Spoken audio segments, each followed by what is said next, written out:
તો ચાલો સમજીએ AWSનો એક ખૂબ જ જરૂરી સિક્યોરિટી ટોપિક IAM રોલ્સ. AWSમાં સર્વિસ એકબીજા સાથે સુરક્ષિત રીતે કઈ રીતે કામ કરે છે? આ એક મોટો સવાલ છે. આનો જવાબ છે IAM રોલ, જે સર્વિસ માટે એક સિક્યોર ઓળખ જેવું છે. જેમ કે કોઈ સર્વરને સ્ટોરેજ વાપરવું હોય અથવા કોઈ ફંક્શનને ડેટાબેઝ. તો સવાલ એ થાય કે રોલ યુઝરથી કઈ રીતે અલગ છે? ચાલો બંનેને સરખાવીએ. જુઓ, યુઝર પાસે પાસવર્ડ જેવી કાયમી કી હોય છે, જ્યારે રોલને તો કામચલાઉ એક્સેસ મળે છે, જે વધુ સેફ છે.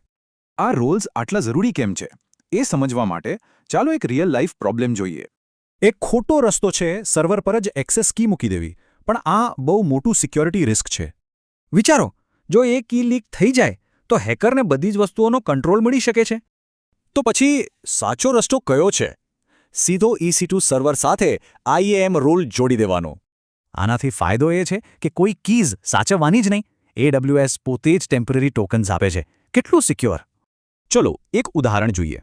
ટાર્ગેટ છે કે વેબ સર્વર S3 વાપરી શકે, પણ કોઈ કી વગર. આ પ્રોસેસ એકદમ સિમ્પલ છે. પહેલા EC2 સર્વિસ માટે S3ની પરવાનગીવાળો એક રોલ બનાવો. પછી એ રોલને સર્વર સાથે જોડી દો. બસ, સર્વરને આપોઆપ સિક્યોર એક્સેસ મળી જાય છે. સારું, તો હવે ટેકનિકલ ઇન્ટરવ્યૂમાં આના પર કેવા સવાલ આવી શકે એ જોઈએ. પહેલો અને સૌથી કોમન સવાલ, IAM રોલ એટલે શું? સરળ શબ્દોમાં આ AWS સર્વિસને પરમિશન આપવાની એક સિસ્ટમ છે, માણસોને નહીં. હવે બીજો એક અગત્યનો સવાલ, જે મોટા ભાગે પૂછાય છે. યાદ રાખજો, યુઝર્સ માણસો માટે છે, જેમને લાંબા સમયની કી મળે. રોલ્સ સર્વિસ માટે છે, જેમની પાસે ટેમ્પરરી કી હોય છે. અને હા, સિક્યોરિટીને લઈને પણ સવાલ પૂછાઈ શકે છે. કેમ કે રોલ્સમાં કોઈ પરમનન્ટ કી સ્ટોરેજ નથી થતી, એટલે લીક થવાનો કોઈ સવાલ જ નથી. તો સિક્યોરિટી સિવાય બીજું કયું એવું મહત્વનું કામ છે જે તમારી સર્વિસને કરવાની જરૂર પડી શકે છે?